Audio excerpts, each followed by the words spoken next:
were discussing about dynamic stability, and we have seen the characteristic equation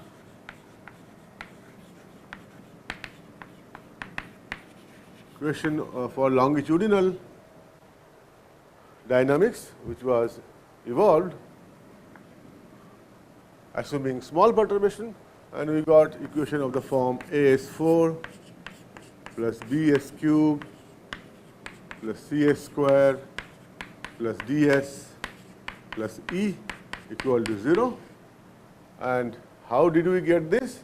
We know that we have to put determinant A equal to 0, and Ax equal to B was the matrix equation.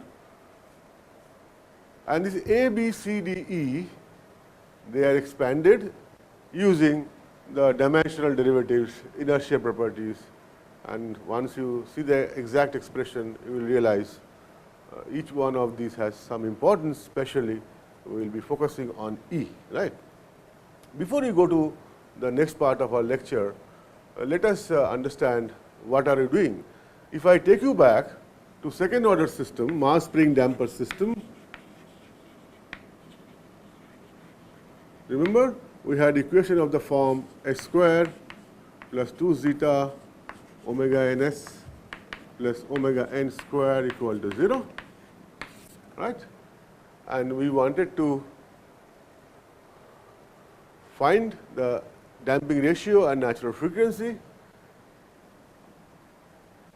If I go one step backward, if you remember, the equation was of the form x double dot plus c by m x dot plus k by m x equal to 0 was the characteristic equation in time domain, right.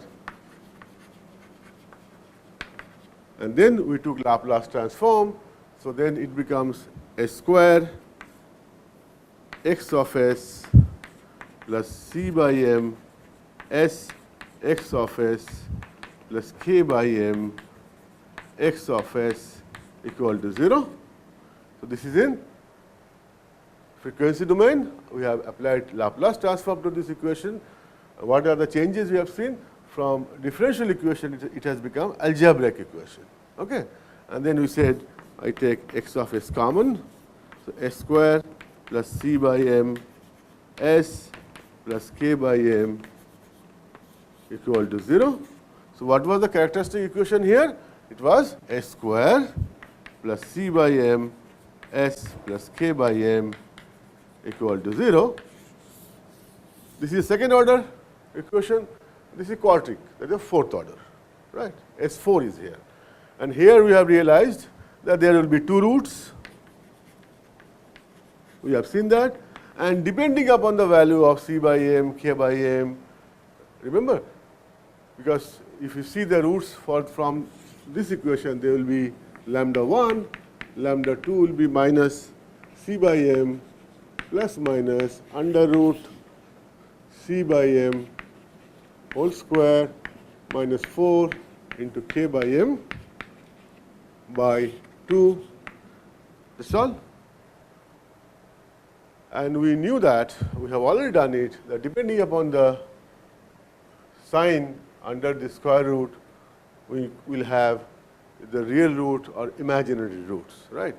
And we have seen there are possibilities, real root, roots only, that could be complex, conjugate pair,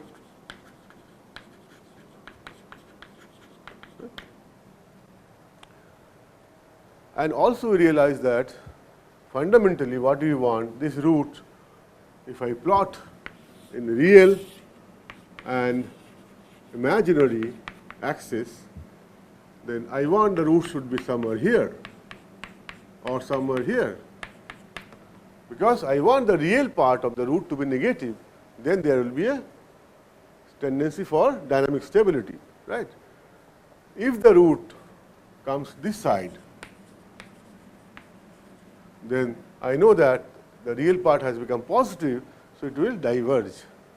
So that was the understanding we learned from this. Similar thing is also here. Here also we have to solve this equation and find the values of S. And the S could be complex pair, right? It could be only real. There are so many combinations possible, right? And to ensure that the aircraft is dynamically stable in longitudinal plane or in longitudinal dynamics, I have to ensure that the real part of the roots, whatever is coming by solving this, they should be in the negative axis, that is negative x-axis, here, negative real axis, this side, right? But you can understand, as far understanding is concerned, this is fine, but to handle it mathematically, we need some technique, right? Okay, and that will be doing.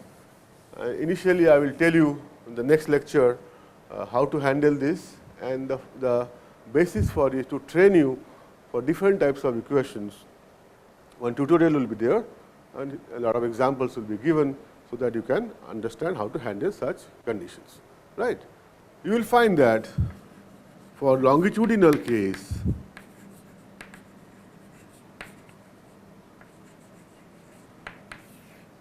for low speed longitudinal case and the aircraft typically a business transport airplane, you will find that typically when I evaluate the roots of this equation by numerical methods, I will find that it will have two pair of complex conjugates.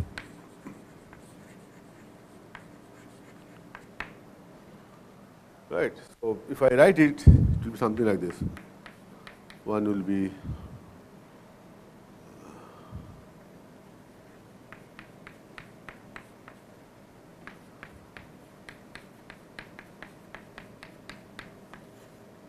typically like this, the four roots will be distributed.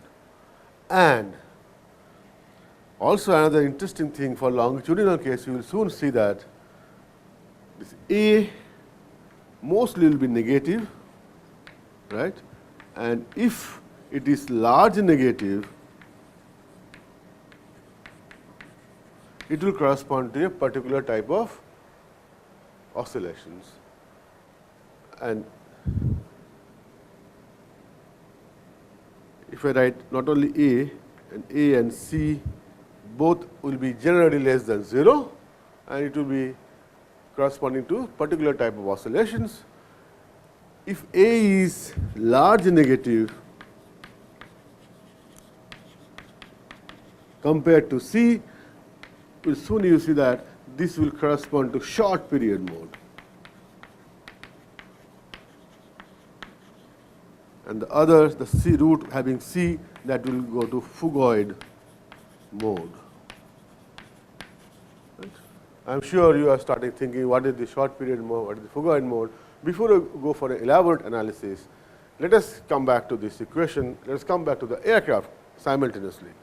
The aircraft is cruising like this, and if I give a small elevated disturbance, I lift it up and immediately I take it out like an impulse. You will find the aircraft will just get disturbance like this and come back to the equilibrium if it is dynamically stable. And that is what we call a short period excitation. The second thing, if I hold the elevator up for some time and then release, you will find the aircraft goes like this, does like this, and then come back to equilibrium. And that is what is a phugoid mode. Now, for short period mode, you can understand that A, if it is large negative, that root will correspond to short period mode, and the other one will correspond to phugoid mode. Okay. So, this is in general true for most of the transport type airplane, and once you understand how to handle this, you can handle the long lateral directional case, which you will be doing this time, right? But do not forget, whatever we have learned here, exactly same thing we are going to translate here. What we will do, we have found that this AS4 plus BSQ plus CS square plus DS plus E equal to 0 can be equivalently written as 2 second order product of 2 second order system. Right. And that makes our life very handy for a designer. So, we can put this equation to be 0, this equation equal to 0 and find out the corresponding damping ratio and natural frequencies, right. So, we will illustrate this thing through examples and through final treatment. Before I go further, I like to take you back to this equation, short period equation, u dot equation, which was minus g theta cos theta 1 plus x u into u plus x t u into u plus x alpha into alpha plus x delta E into delta E. Similarly, W dot was minus W dot minus U1 Q is equal to minus G sin theta 1 plus ZU into U plus Z alpha into alpha plus Z alpha dot into alpha dot plus ZQ into Q plus Z delta E into delta E, and Q dot is equal to mu into U plus m alpha to alpha plus m alpha dot into alpha dot plus m Q into Q plus m T U into U. Q dot equal to mu into U, m alpha into alpha, m alpha dot into alpha dot, m Q into Q plus m T U into U plus m T alpha into alpha plus m delta E into delta E. Remember, throughout the analysis we said thrust and drag, they can be handled in a similar fashion. So, we said we are not considering this MTU and MT alpha. Now, we will see that you can easily incorporate XTU, MT alpha and MTU. You have to only include that XTU is equal to Q1S CTXU plus 2 CTX1 divided by M U1. And what was XU? Aerodynamic. You see, it was Q1S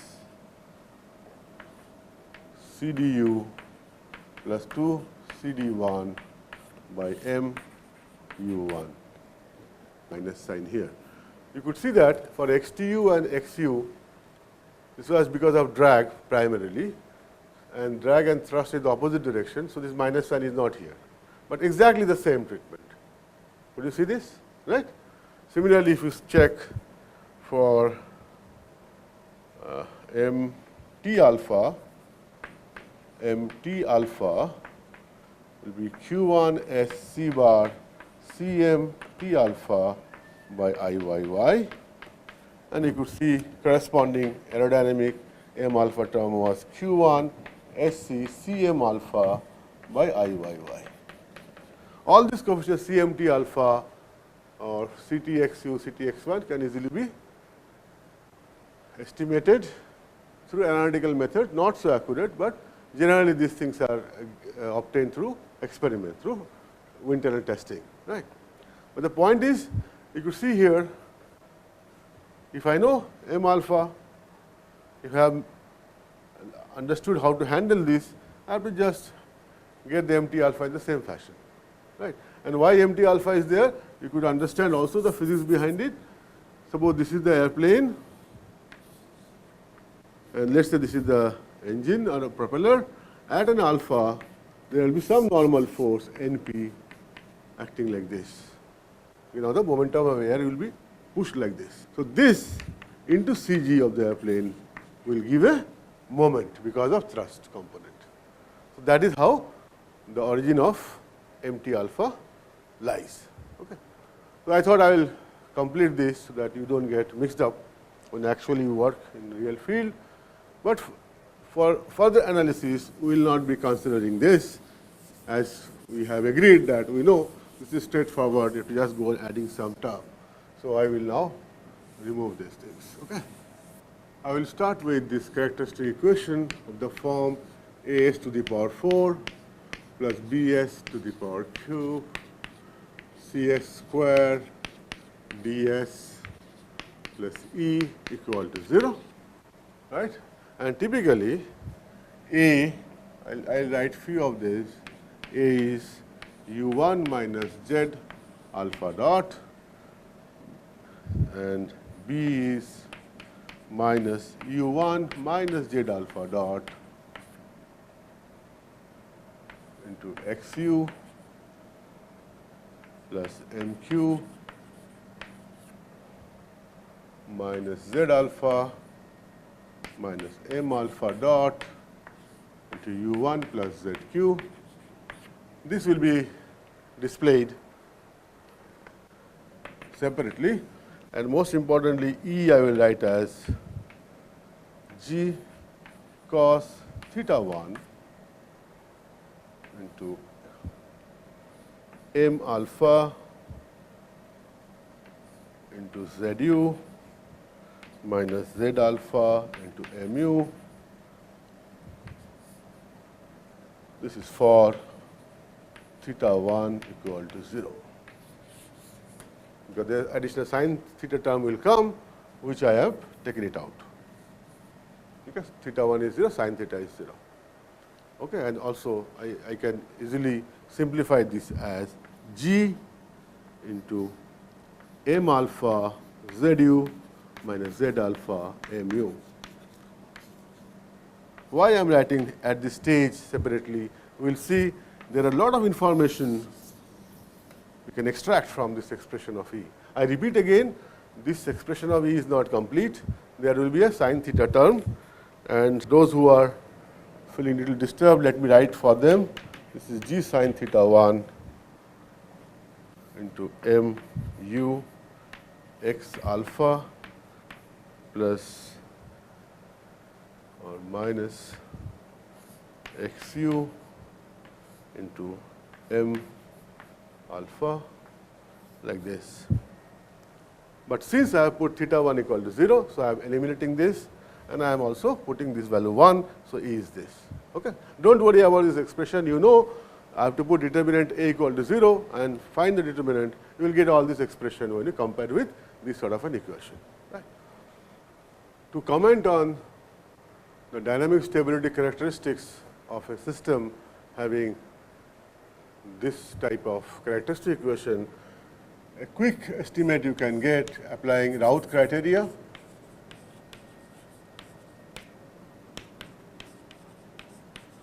And there will be one lecture where actual Routh criteria will be explained and some numerical will be solved so that you can be handy with it. But I am just writing this. Conditions are A, B, C, D, E. All the coefficients of this equation has to be greater than 0, and also D into BC minus AD minus B square E should be greater than 0. If these two conditions are satisfied, then I can say that all the roots of this equation will lie in the left hand side. That is, all the roots will be here with the negative. This is imaginary, this is real. So real part will be all here, so that it will ensure dynamic stability. Because you recall from second order system also is something like lambda t, it goes with that, and lambda is negative, then there is a decay of the amplitude. Okay? So this condition to be met to ensure that the aircraft is dynamically stable in longitudinal mode. What does that mean? It means, since I know A, B, C, D are function of the derivative, dimensional derivatives and inertia properties, I should select those dimensional derivatives based on the configuration. I will have to change the configuration so that finally the configuration ensures right value of combination of values of A, B, C, D and E, so that these two conditions are met, and hence the aircraft will have longitudinal dynamic stability. Thank you.